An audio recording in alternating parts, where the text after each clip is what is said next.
नमस्कार मित्रांनो, मी तुमचा लाडका एज्युरिओग्राफी. तर आज आपण चाललो आहे पहिलीच मुलाखत घेण्यासाठी कोल्हापूरमधून 25 किलोमीटर अंतरावर असलेले गाडेगोंडवाडी या गावामध्ये. तरी आपल्या एज्युरिओग्राफी यूट्यूब चॅनेलला तुमचा चांगलाच प्रतिसाद असू द्या आणि आपल्या यूट्यूब चॅनेलला सबस्क्राईब करा व जास्तीत जास्त लोकांपर्यंत शेअर करा. व्हिडिओ बघून झाल्यानंतर आपल्या व्हिडिओला लाईक आणि कमेंट करायला विसरू नका. नमस्कार मित्रांनो, गाडीमागच्या ग्राम क्षेत्रात सलग 5 वर्ष तंबाखू खायला लागले म्हणजे गाडीगोंडवाडीकरांची वाईन्स. आज आपण तिची मुलाखत घेण्यासाठी आलोय.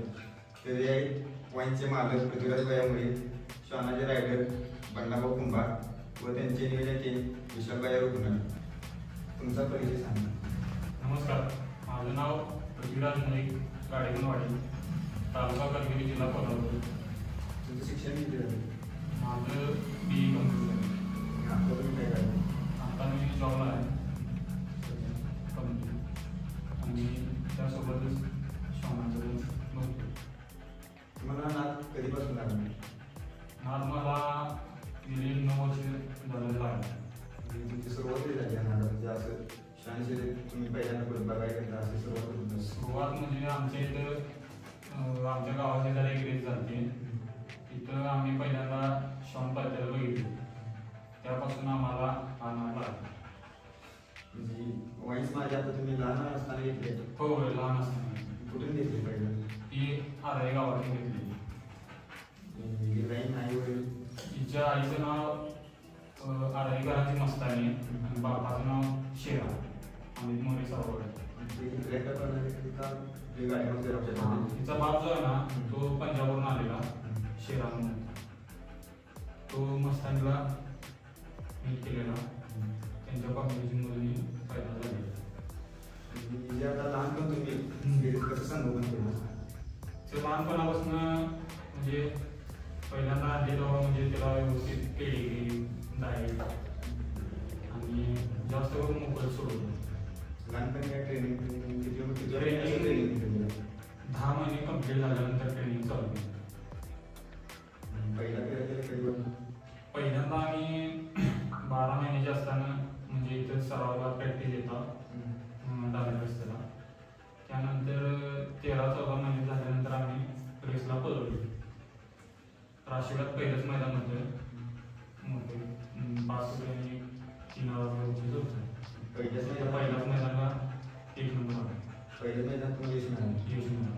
त्यावेळी तुमच्या असं मनात काय विचार होते? पहिल्या महिन्यात तुम्हाला यश मिळालं? मनात म्हणजे चांगली पळाली त्या रेसला. त्यामुळे आम्हाला बरोबर वाटलं इथून पुढे काय म्हणजे चांगलीच पळणार. त्यामुळे आम्ही तिच्या डायटवर सगळ्या वाढणार सगळं व्यवस्थित मैदानात चालू केलं. सरासरी किती महिन्यापासून पुढे मैदानात पळवायला चालू केलं? सरासरी 13-14. 13-14 महिन्यात. आपल्या इथं डाएट प्लॅन कसं आहे? डाएटीचा सकाळी अंडा असते, केळी असते, त्यानंतर मल्टीव्हिटॅमिनच्या गोळ्या, कॅल्शियम एक 10-11 वाजता त्या दरम्यान देतो. त्यानंतर दुपारनंतर 5-6 वाजता व्यायामला नेतो. व्यायामात आल्यानंतर अंडी केळी देतो आणि 10-10:30 वाजता राहिलेली भाकरी येते आणि ती मल्टीव्हिटॅमिन देतो. रेग्युलर किती किलोमीटर येतं? रेग्युलर तिला 5 ते 6 किलोमीटर असतो. सायकल सोबत गाडीसोबत कधीतरी सायकल सोबत. आतापर्यंत किती मोठी मैदानात विजय मिळवून दिले? आतापर्यंत भरपूर तिनं म्हणजे मोठ्याच मैदानात आम्ही पळतो जास्त करून. सध्या लहान मैदानाला आम्ही पळतो. आतापर्यंत सगळे जी मैदान केले तिनं मोठीच मैदान मारली. मोटरसायकल असेल, बावडा असेल, बावड्यात सगळं 4 वर्षे कुठे पळवले. जसे कोणते मैदान आहेत सांगू शकता? आता मोठे मैदान ठराविक 2024 महिना बावडा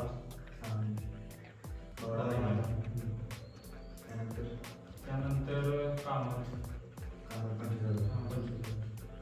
तुमचं असं कोणत्या मैदानात असं वाटलं की आज आपण काही टेकणार नाही पण त्या मैदानात तुम्हाला गुलाल मिळवून दिला असं कोणतं मैदान आहे का तुमच्या आठवण? कामात मैदान काय झालं माहिती आहे? त्याच्या आधी एक रेस झाली 8 दिवसाची. त्या रेसला म्हणजे एकाच दिवशी 2 मैदान होते. तिथे सरगेरीच होतं मैदान. तिथे 1 नंबर केला होता. त्यानंतर कर्नाटकात गेला. तिथं तुझ्या पायाला मसल आला आणि त्या मैदानात थांबले. मग असं वाटत होतं की आम्हाला आता कामात पण तोंडावर चालतं, आम्हाला वाटत होतं की यातनं रिकव्हरी होणार नाही. तरी पण आम्ही धाडस करून गेलं. म्हणजे गाडी नव्हती, वाहनामध्ये पण नव्हती, काय नव्हती. आणि नेलं त्यामुळे तिथं आम्हाला वाटत नव्हतं की कसं होईल, तर तिने ते करून नव्हतं. त्यामुळे ते क्षण आम्ही वाईनचा स्वभाव कसा म्हणजे रागी काय असं प्रेम कसं स्वभाव त्याचा स्वभाव म्हणजे ज्यावेळी मैदानावर येणार त्यावेळी ती जास्त रागीट असते. म्हणजे कुणाला म्हणजे जास्त कोण हात लावू देत नाही, पायावर हात लावू देत नाही. घरात आहे तोपर्यंत शांत, घरात आहे तोपर्यंत शांत असते. घरात कोणी पण हात लावा काय काही प्रॉब्लेम नाही. लहान मुलांना जरी कोणत्या इथून सोडलं तरी काय प्रॉब्लेम नाही. ज्यावेळी गाडी बसणार त्यावेळी मग ते लय चिडक्या, कोणाला हात पण लावू देत नाही, जवळ पण कोणी येऊन चालत नाही असं आहे. मैदान बोलता सध्याचा रायडर कोण आहे? सध्या रायडर बंडा, इंद्रियी बंडा. म्हणजे पहिल्यापासून बंडा आहे का ह्याच्या आधी भरपूर रायडर झाले. सुरुवातीला लखन बुडके होते, त्यानंतर राहुल माने, त्यानंतर प्रशांत ढेरे, त्यानंतर अजित सुर्वे, सोम्या बोले, मग बंडा कुमार. आतापर्यंत कोणत्या रायडरला असे जास्त मोठे मोठे मैदान करून दिले? बंडा कुमार सगळ्यात जास्त. म्हणजे आजपर्यंत जे बंडा जोपर्यंत मैदान केलेलं आहे तोपर्यंत कुठली काय कारण नाही कधी. जी मोठी मैदान मारले ते बंडाने करून. आणि गेल्या एक बावडा मैदान एक अजित सुरेजीने मोठं मैदान होतं, तिथं आम्हाला एक विजय मिळून दिला. ते मानाचं मैदान तिथं पण म्हणजे ती काय सोपी गोष्ट नाही तिथं नंबर व्हायची, ती करून दिली. त्यानंतर सोन्याबाईनं पण चांगलं मोठी मैदान होती, ती पण करून दिली. त्यामुळे तिघांनी चांगली मैदान केली आजपर्यंत. तर रामशेतातले मानाचं मैदान म्हणून प्रसिद्ध असलेलं बावडा मैदान, हे बावडा मैदानमध्ये आपल्या यांनी किती वर्ष झाली सलग धडपड करतात आणि त्यांना आता यश मिळाले ते तुम्ही सांगा. आम्ही सलग 4 वर्ष झाले बावड्या मैदानाला पार्टिसिपेट करतो. पहिल्या मैदानाला पण चांगलीच पळाली, 10 झाली. किती साली? 2021 पासून तुम्ही बावडा मैदान. हां, तुम्ही तुम्हाला कोणत्या कोणत्या मैदान यश मिळालं? बावडा किती साली? सलग 4 वर्ष काय आम्हाला यश येतात. त्यानंतर 5 नंबर झाले, त्यानंतर 1 नंबर गेला आणि यावेळी 3 नंबर केलेला. बावड्यात नंबर एवढं सोपं काम सोपी गोष्ट नाही, कारण अनेकांचं लय स्वप्न असतं बावड्यात नंबरवरती. तर आम्हाला तर अजून तिथे काय काट नाही, कायम आम्ही तिथे नंबर असतो. त्याच्या आधी पण 2-3 मैदान झाली बावड्यात, तिथं पण नंबर आहेच की. तरी बावडा मैदान किती शाळांची विक्रम होते? विक्रमी नोंद ह्यावेळी 118 श्वानांची नोंद होती, सर्वात जास्त विक्रमी. आणि याच्यावेळी याने नंबर घेतला त्यावेळी 103 श्वानांची सर्वात जास्त विक्रमी नोंद होती. 2021 सालापासून तुम्ही बावडा मैदानाचे नंबर हो. तुम्हाला 2024 ला यश मिळालं. 2024-25 आजपर्यंत बावडा मैदानाचा इतिहास सांगा. 2022 ला राहुलाने पहिल्यांदा पहिले तिथं पण 10-11 नंबर केला. त्यानंतर 2022 ला प्रशांत ढेरे होतं, तिने पहिले तेव्हा 5 नंबर केला. आणि त्यानंतर 2024 अजित सुर्वे तिने पहिले तिथं 5 नंबर केला. आणि त्यावेळी 2025 ला बंडा कुमार होता. ज्या मैदानामध्ये माणसं त्या मैदानात नंबर वर्ष धडपड करतात, त्या मैदानात तुम्ही सलग 4 वर्ष नंबर 4 वर्षांनी तुम्हाला असं आज मला काय सांगू शकाल की 4 वर्ष झाला तुम्ही कष्ट करताय आणि तुम्हाला यश मिळालं? चांगलं म्हणजे चांगलं नाव पण केले. म्हणजे सदासजी तिथं पण कुणाच काम नंबर व्हायचं ते आमच्या वाईनं करून जाऊ.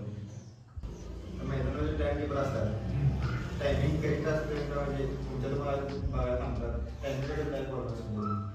टायमिंग म्हणजे काय, म्हणजे आमच्याला कोणतरी आमच्या समजा 1 नंबर लागलेले असेल तर आम्ही कुणाला तरी उभा करतो तिथे.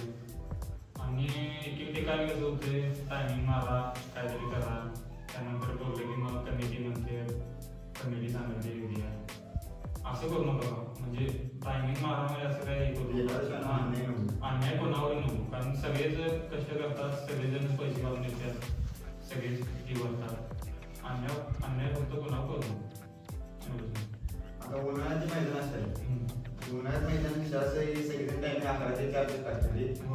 त्याच्यात ठराविक जण सकाळी उन्हात पडतात आणि काही संध्याकाळी बोलून ते नंबर होते. त्याबद्दल तुमचं काय म्हणणं? कमिटीनं जास्त करून म्हणणार 3 नंतरच स्पर्धा चालू करायला, म्हणजे जेणेकरून कसं सर्वजण 3 नंतरच जातील. कारण कसं होतंय, कोण समजा लवकर जर 12 वाजता तर 1 ते 3 वाजेपर्यंत उन्हाचा कडाका जास्त असतो, त्यामुळे कोण जास्त पळवत नाही त्या टायमिंगमध्ये. म्हणजे पहिल्यांदा पळत्यात त्यांच्यामुळं म्हणजे गाण्या झाल्यागतच होतं थोडा, कारण संध्याकाळचं ऊन खाली आल्यानंतर पळायचं, कोण उन्हात पळतात. त्यामुळे कमिटीने जास्त करून 3 नंतरच हे करावं आणि योग्य ते टायमिंग द्यावं. आणि त्यात पण 4 मार्कांनी पण मग त्यांनी हे केलं पाहिजे, सहकार्य केलं पाहिजे, म्हणजे ज्या त्या टायमिंगमध्ये पळवली पाहिजे. त्यामुळे कोणा जास्त अन्याय पण होणार. तर आता जे मैदान पडतात, आता फक्त 1700-500 पण मैदान पडतात, तुम्हाला असं काय वाटतं की मैदान ठराविक रकमेच्या पुढचे मैदान पडावे? जास्त करून म्हणजे कमिटीनं 3000च्या कुठलेच मैदान काढावे, म्हणजे जेणेकरून म्हणजे ते जास्त कमी पण नको आणि जास्त पण नको. 6 मार्काला पण नंबर होणारा परवडेल. 1000 रुपये काय होईल, पेट्रोलला सत्यात, तेलाला केला तिथे सत्यात, जेणेकरून त्या मार्काला पण 4 पैसे राहिले पाहिजे. या पद्धतीनं मैदान करायचं. तरी 3000 प्रवेश किती जातो? 3000ला सरासरी 200 ते 250 पर्यंत ठेवावं आणि 5000ला काय 300-350. म्हणजे मैदानच्या रकमेनुसार ती प्रवेश पण सामानाला परवडेल, म्हणजे जेणेकरून म्हणजे गरीब जो श्वान मालक असेल त्यांना पण ते परवडेल. म्हणजे एखाद्याचा श्वान म्हणजे सुरुवात आहे त्यांना पण परवडेल अशी किती हवं. तरी तुमचा आता एका मैदानात 3000 रुपये जर समजा मैदान असेल 3000चं, तर तुम्हाला मैदानाला जाऊन किती खर्च होत असतात? जरी नंबर नाही सांगितलेले 3000 आम्ही पळवतच नाही सोडा सरासरी, 5000च्या वरच पळवतो. जाऊन एका पर्यंत आणि 2 गाड्यांनी म्हणजे सरासरी 1000-1500 रुपये खर्च येतो. खाटण्या नाही सोडा कधी, तरी पण 1-1500 रुपये खर्च येतो. आता वय किती आहे श्वानाचं? आता याला 6 वर्ष कंप्लीट होणार. 6 वर्ष मिळणार. कंप्लीट होणार त्या ऑक्टोबर कंप्लीट होतं. म्हणजे एकदा जे मैदान तुम्ही त्याला मैदान दाखवलं तेव्हापासून ते रामदास नाही कंटिन्यू पळत कंटिन्यू म्हणजे 1 वर्षभर जरासा गॅप पडला, म्हणजे कामाच्यामुळे माझ्या जरा दुर्लक्ष झालं. नंतर कंटिन्यू 4 वर्ष तरी नंतर झाले, 4-4.5 वर्ष. श्वानाला मसल प्रॉब्लेम येतात पळवल्यानंतर. मसल प्रॉब्लेम म्हणजे नक्की काय विषय होते? समजा श्वान जास्त दिवस बसून असणार, म्हणजे वायामध्ये नसेल, काय नसेल, जास्त हालचाली नसेल आणि अचानक तुम्ही जर नेला मैदानला तर स्पीड लावलं ना की त्यांना मसलवर म्हणजे ताण पडतो. त्यामुळे ते जास्त करून म्हणजे हे मसल प्रॉब्लेम याचं कारण ते होते जास्त करून. मसल प्रॉब्लेम किती होतं काय केलं जसं बरोबर बरं काय तसं काय नाही. माझा आता म्हणजे ज्या वेळेला आलेला आमचं काय 5-6 दिवसात म्हणजे क्लिअर झालं. नंतर थोडाफार आहे लागला तो काय 5-6 दिवसात क्लिअर झाला आणि 8 दिवसात आम्ही लगेच मैदान केलं कामच दिले होते त्यावेळी आलेला. आजचे काय जे बारकी लहान लहान मुलं जे रमशपत येत आहेत त्यांच्याबद्दल तुम्हाला काय म्हणणं आहे?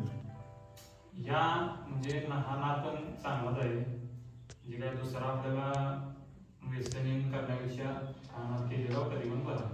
जर चांगलाच कमी म्हणजे त्यात लक्ष दिलं तर आर्थिकदृष्ट्या पण ते चांगला परवडतो. नुसतं हेच तर पण करून चाललं, काम पण करायला पाहिजे, शिकायला पाहिजे, सगळंच करायला पाहिजे, मग येऊ ना. तुमचा परिचय सांगा. माझं नाव मनीष कुंभार, ग्रुप पांढरा रायडर म्हणजे पहिल्यांदा रायडरिंग कधी केली? घरात कुत्र्याची गेली तिला, तिच्यामुळं म्हणजे तिनंच नाव बदल केलं माझं. स्वतःची कुठली हां तुम्ही स्वतः रायडरिंग करता माझ्या स्वतः या वाईनचं तुम्ही नियोजन हे म्हणाल तुमचा परिचय घ्या. माझं नाव विशाल राहणार मागं. मैदान तुम्ही असं नियोजन नेहमी नाव पडते, काय नियोजन असं वेगळं करतो?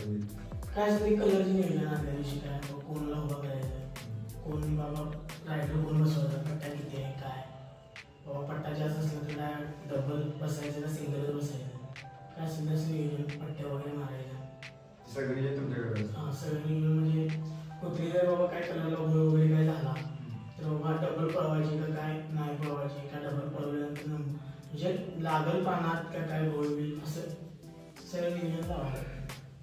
हे श्वान क्षेत्र आहे ही पैशाकडून परवडणारं क्षेत्र आहे का नाही? तसा विचार केला तर हे क्षेत्र फक्त नादासाठीच आहे. तसं म्हणजे आपल्या म्हणजे काय वाईन्स काढणं तरी परवडण्यासारखंच आहे, कारण का कधी गेलो आणि कामात कधीच परत नाही. शक्यतो आमच्याकडेच काय गोळ झाला तर आम्ही 2 किंवा 3 कधी झालं नाही, 2च नाही जायचं ते एकच.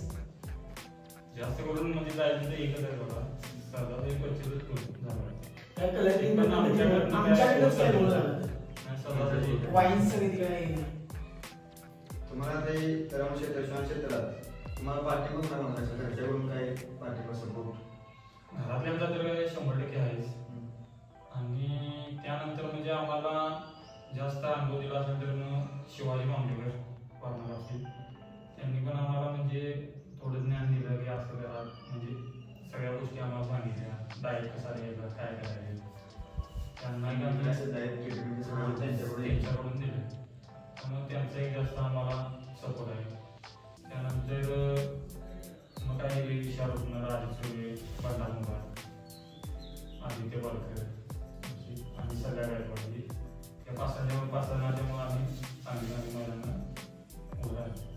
माझी पण यात पहिलीच मुलाखत होती, पहिलीच मुलाखत घ्यायची. पहिल्याच मुलाखतीमध्ये तुम्ही आम्हाला सांगा कसं दिला करतोय. आमचं युट्यूब चॅनल आहे, तुमचा आभार आहे.